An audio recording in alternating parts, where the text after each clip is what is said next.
ఓ దొంగ రెడ్ హ్యాండెడ్గా చిక్కినా ఆ పోలీస్ ఏమీ అనలేదు. బేడీలు వేయాల్సింది పోయి బహుమతి అందించాడు. అంతటితో ఆగకుండా మరో బంపర్ ఆఫర్ ఇచ్చాడు.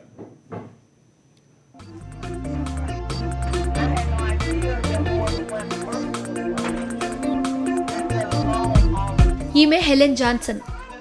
ఇంట్లో వారి ఆకలి తీర్చలేక 5 గుడ్లను దొంగలిస్తూ ఇదిగో ఈ పోలీస్ ఆఫీసర్ విలియం స్టాసీకి పట్టుబడింది. అయితే ఆయన ఈమెను అరెస్టు చేయలేదు, కనీసం వార్నింగ్ ఇవ్వలేదు. మరేం చేశాడా? ఈమె దీనగాథను విని కరిగిపోయాడు.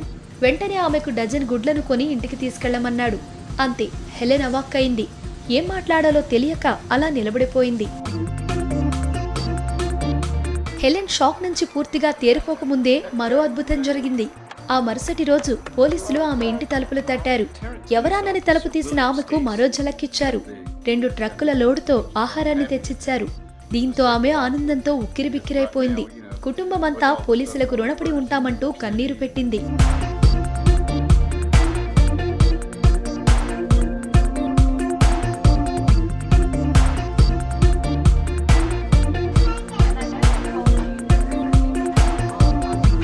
క్రిస్మస్ దగ్గర పడుతున్నా ఇంట్లో ఉన్న తన పిల్లలకు, మనువలు మనవరాళ్లకు ఒక్కపూట కూడా తిండి పెట్టలేకపోతున్నాననే బాధలో ఉన్న హెలెన్ కు మొత్తానికి పెద్ద పండుగ కానికే వచ్చింది. పోలీసుల పుణ్యమా అని ఆమెకు, కుటుంబానికి కడుపు నిండా ఆహారం దొరికింది. అమెరికాలోని హాస్టన్లో ఈ అరుదైన సంఘటన చోటు చేసుకుంది.